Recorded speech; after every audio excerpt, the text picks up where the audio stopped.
नमस्कार, आपण पाहत आहे रत्नापूर न्यूज. लातूरपासून 15 किलोमीटर अंतरावर खंडापूरजवळील कृषी उत्पन्न बाजार समितीच्या मैदानावर कालपासून अखंड हरिनाम सप्ताह व संगीत गाथा पारायण श्री क्षेत्र खंडापुरी लातूर येथे सुरुवात झाली आहे. या अखंड हरिनाम सप्त्यासाठी बाहेर गावाहून येणाऱ्या भाविक भक्तांसाठी व शहरातील भक्तांसाठी कार्यक्रमाच्या स्थळी जाण्यासाठी लातूर शहर महानगरपालिकेच्या वतीने सिटी बसची व्यवस्था करण्यात आली आहे. गंज गोलाईपासून खंडापूरच्या कार्यक्रमस्थळापर्यंत जाण्यासाठी सिटी बसची सोय केली आहे. सांगा, लातूरमधून या कार्यक्रमस्थळी येण्यासाठी एस टी बसची सोय केली आहे. कशी आहे, टायमिंग वगैरे काय सांगा?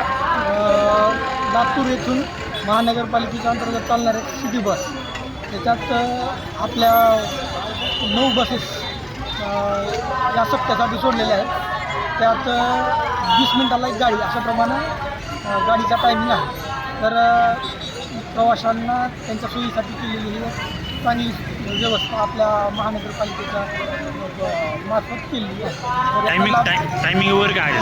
सकाळी 7 वाजल्यापासून संध्याकाळी कीर्तनाची सेवा संपल्याच्यानंतर पूर्ण बस जाते. तोपर्यंत दिवसभर 20-20 मिनिटाच्या टायमिंगमध्ये